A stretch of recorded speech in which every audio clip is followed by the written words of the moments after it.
As I had mentioned in the second session of the seminar on spiritual warfare, Satan was cast down to earth in his rebellion against God. A third of the angels fell with him.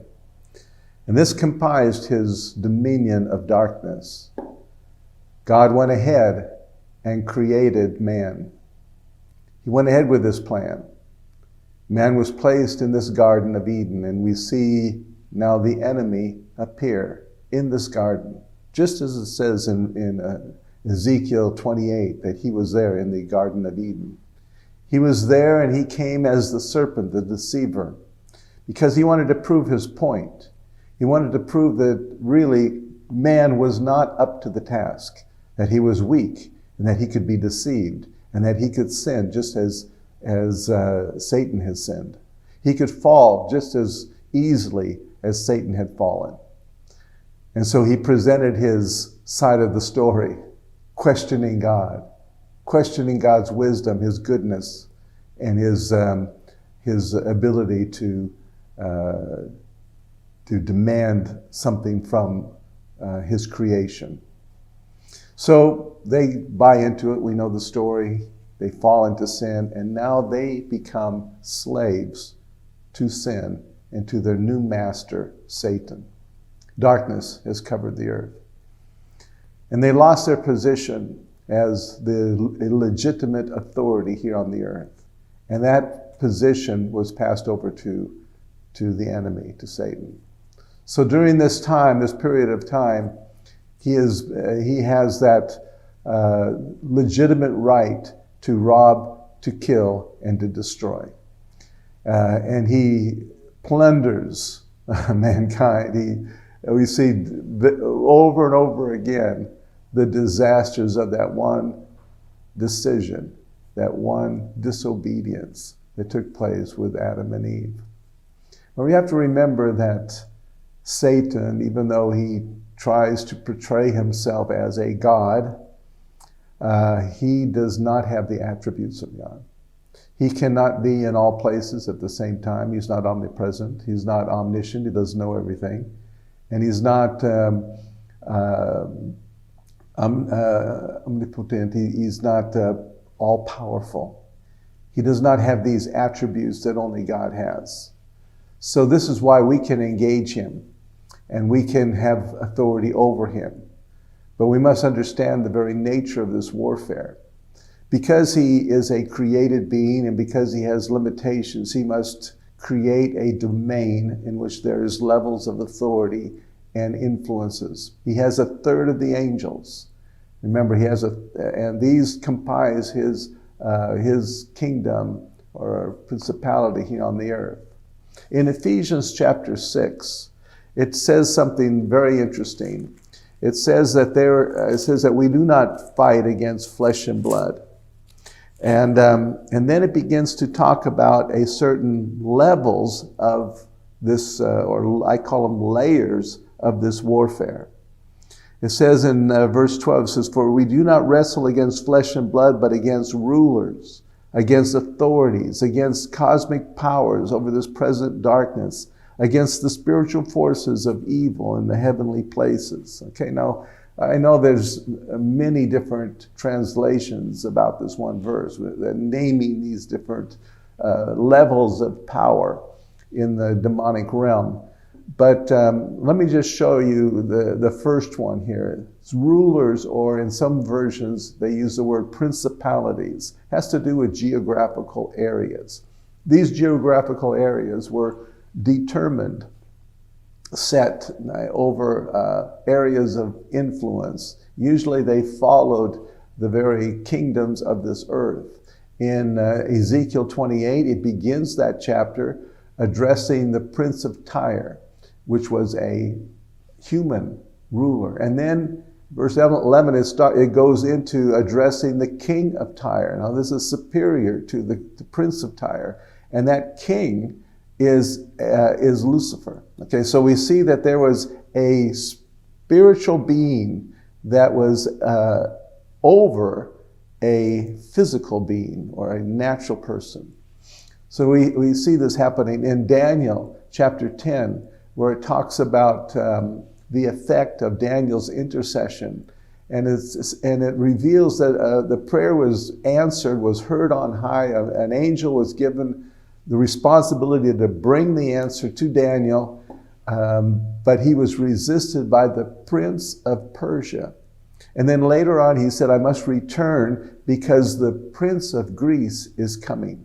And so it shows that there is a strata of different areas of influence that kind of model or parallel the very kingdoms of man. They're principalities, and they are limited to those geographical areas. Also in the scriptures, it talks about on God's side that he has set angels as watchers over certain areas.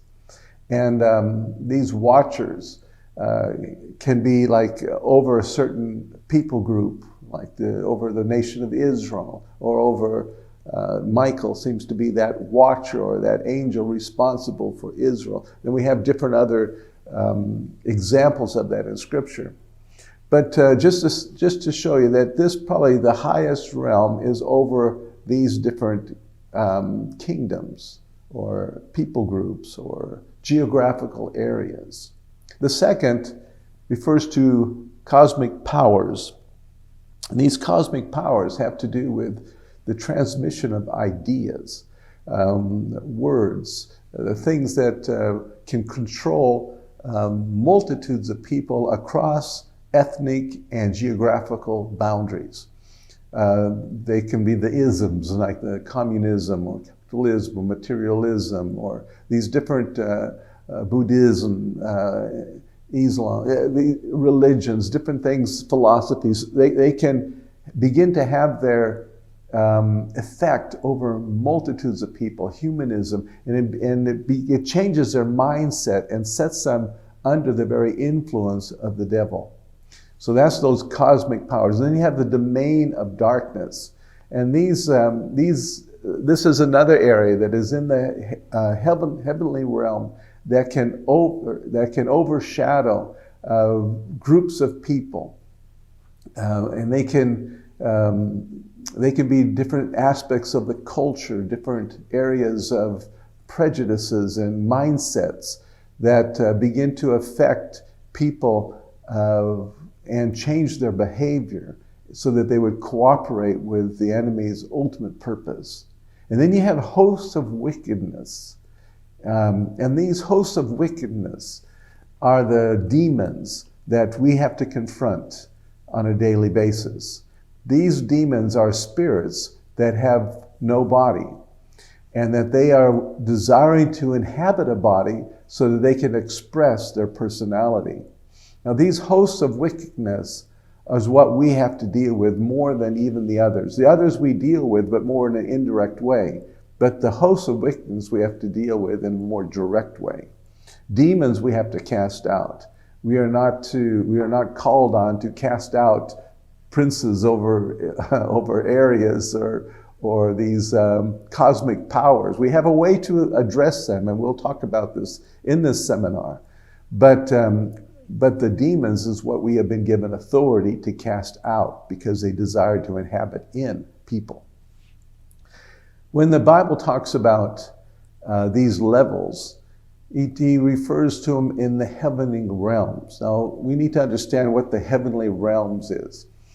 In 2 Corinthians chapter 12, verse 2, Paul says that he was taken up into the third heaven. He says he didn't know if he was in his body or if it was just spiritual presence, but he was there. He was in the third heaven. Now, if there's a third heaven, there's got to be a second and a first. Logic, it makes sense. But this reveals where the presence of God is, where God is enthroned. It's a level. When I talk about levels, I'm not talking about distances that we can measure with our own limitations of space and time. These are other dimensions that we are really not even aware of. But they're different levels or different dimensions. And this third level is the place of God's throne. It's what we would call heaven to us. our great hope. The second is a place where these powers are, the cosmic powers, rulers of darkness. In fact, when Daniel was praying and the angel was coming from the third heaven on down to the first heaven where Daniel was living, he had to pass through the second heaven, and there was warfare in getting that prayer through. And maybe you have experienced that, like a warfare in your prayer life. And it's like you're struggling to get answers. You're struggling to get through. It just doesn't seem to be flowing. Well, there's a warfare going on, because for those prayers to come to you, back to you, they have to go through that second heaven. And there's warfare all around the very purpose and the will of God. And so this is, it was revealed there, and he had to get the help of Michael, one of the archangels, to be able to engage the prince of Persia so that he could be free to bring the answer to the prayer to Daniel. And then he said he had to get back because there was another warfare going on that he had to engage himself in. So we see that there's these different layers of warfare. The atmosphere, when we talk about the first heaven, we're talking about the atmosphere, the air in which we breathe in around us, because one of the titles of Satan is the prince of the power of the air. He's in the air around us. The demons are, it says that when a demon is cast out, he goes around trying to find some other habitation. He's in the air. He's in that dry, lonely place. And he wants to get into something. If he can't get into a person, he'll get into an animal or an object.